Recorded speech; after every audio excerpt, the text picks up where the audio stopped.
28 years later ഒരു zombie film ആണെന്ന് പലർക്കും കൺഫ്യൂഷൻ ഉണ്ട്. ആക്ച്വലി ഇത് സോംബി ഫിലിം അല്ല. സോംബി വൈറസും റേജ് വൈറസും തമ്മിൽ ചെറിയ ഡിഫറൻസ് ഒക്കെ ഉണ്ട്. ഈ സോംബി എന്ന് പറയുന്നത് ഓൾറെഡി മരിച്ചവരാണ്, പക്ഷെ റേജ് വൈറസ് ഇൻഫെക്റ്റഡ് ആയിട്ടുള്ള ആൾക്കാർ മരിച്ചവരല്ല, അവരെ കൊല്ലാൻ പറ്റും.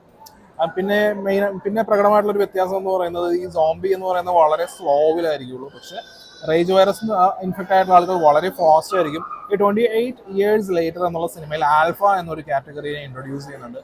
അപ്പോൾ ആൽഫ എന്നുള്ളൊരു കാറ്റഗറിയുടെ ഇമ്പോർട്ടൻസും കാര്യങ്ങളൊക്കെ ഈ സിനിമയിൽ പറയുന്നുണ്ട്.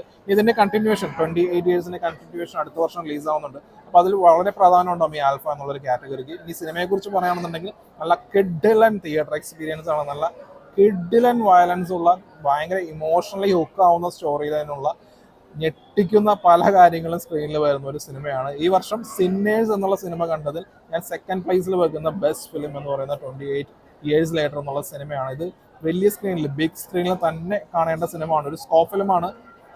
സ്കോപ്പ് തിയേറ്ററിൽ തന്നെ നിങ്ങൾ കണ്ടാൽ മതി. ഞാൻ കണ്ടത് ഒരു ഫ്ലാറ്റ് സ്ക്രീനിലായിരുന്നു, അതിൻ്റെതായിട്ടുള്ള ലെറ്റർ ബോക്സിലേക്ക് ആയിരുന്നു. പക്ഷെ ഈ സിനിമ ഒരു ഗംഭീര സിനിമാറ്റിക് എക്സ്പീരിയൻസ് ആയിരിക്കും ഏത് സ്ക്രീനിലും കണ്ടാലും. കാരണം ഇതിൽ കോണ്ടന്റ് ഉണ്ട്. കോണ്ടന്റ് ഉള്ള പടങ്ങളൊക്കെ അങ്ങനെയാണ്, എവിടെ കണ്ടാലും എങ്ങനെ കണ്ടാലും കിഡിലൻ എക്സ്പീരിയൻസ് ആയിരിക്കും. അതുപോലുള്ളൊരു പടമാണ് 28 years later. എന്നോട് ചോദിച്ചിട്ടുണ്ടെങ്കിൽ നിങ്ങൾ ഒരിക്കലും മിസ്സാക്കരുത് ഈ പടം എന്ന് എനിക്ക് പറയാം.